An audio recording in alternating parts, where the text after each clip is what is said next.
डाली तो आपण मैंने सब बेले बनुवे किंतु एबे जो खरा चलची एथिरे डाली खाइबा पय बिल्कुल भी इच्छा होनी। आउ एबे कंचा आंब भी बहुत मिलुची तो कंचा आंब दे डाली बनै कि देखंतु तो खाइबा को बहुत स्वादिष्ट लागिबो। आ भात मध्य केतेबेले सरीछिबो जणा ही पड़िबोनी। तेबे चलंतु डेरी न करी रेसिपी को देखि नबा। ए रेसिपी को बनाया पाई मो अध घंटा हेलानी किछि हरड डाली को ए भले भिजे किना रखि नेथिली।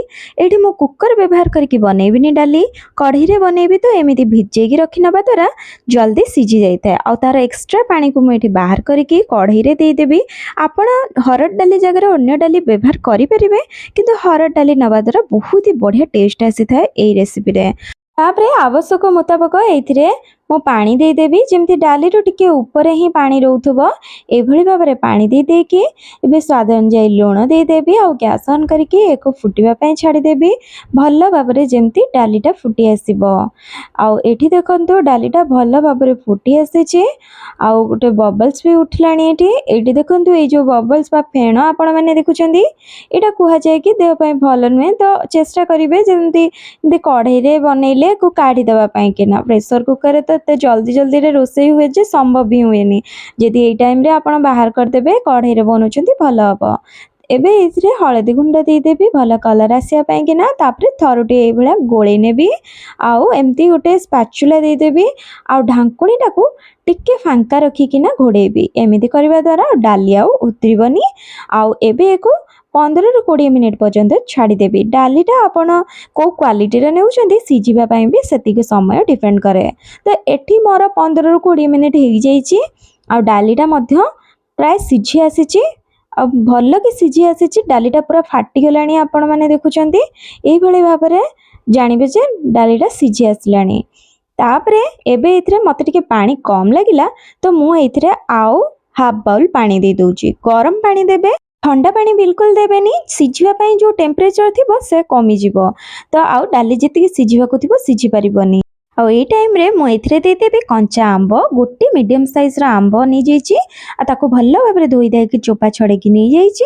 केते खट्टा खाइबे आपन को हिसाब रे आपन दे देबे। आ जति प्रबल खट्टा आंब ताले फाळे ही पकांतु आ कवर करके 5 मिनिट पर्यंत मु छाडी देबे। 5 मिनिट रे आंब बढ़िया भाबरे सिझी जिवो। आ देखंतु एठी 5 मिनिट हे जाईची आंब डाली सब बढ़िया भाबरे सिझी जाईची। आ एबे एथिरे टिके मिठा देबी खट्टा मिठा हेले ए डाली खाइबा को बहुत बढ़िया लगी था। तो मीठा पाई मु एठी गोटे बड़ चामच गुड़र व्यवहार करछि आपण चीनी रो मध्य व्यवहार करि परिबे।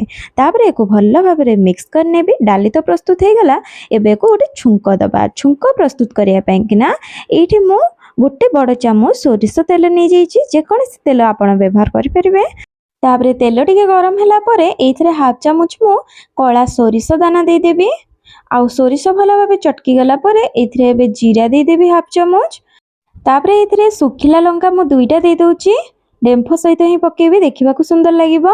तापरे भृसुंगा पत्र एथिरे फ्रेश दे दोची टिके बढ़िया वासना आसीबो। आउ अल्प टिके हेंगु दे दोची। हेंगु ऑप्शनल अछि किंतु पकेले बहुत बढ़िया टेस्ट आसीबो। तापरे सबुतक भल कि चटकी गला परे डाली रे छुंक दे देबी और सांगे सांगे कवर कर देबी जेमति डाली रे फ्लेवरटा बहुत बढ़िया भाबरे आसी जिवो। तापरे प्रस्तुत हे जिवो खट्टा मीठा डाली। खरा दिन मानकरे न रुचिथिले एमिति बने कि डाली खांतु आपनक भात केतेबेले सरी जिवो बिल्कुल भी जाना पड़िबोनी। केमिति लागिला कमेंट माध्यम रे जणैबे। भले लागिथिले लाइक कर देबे और फ्रेंड फैमिली को सहित शेयर कर देबे। नुआ आस्तिले चैनल को सब्सक्राइब कर देबे।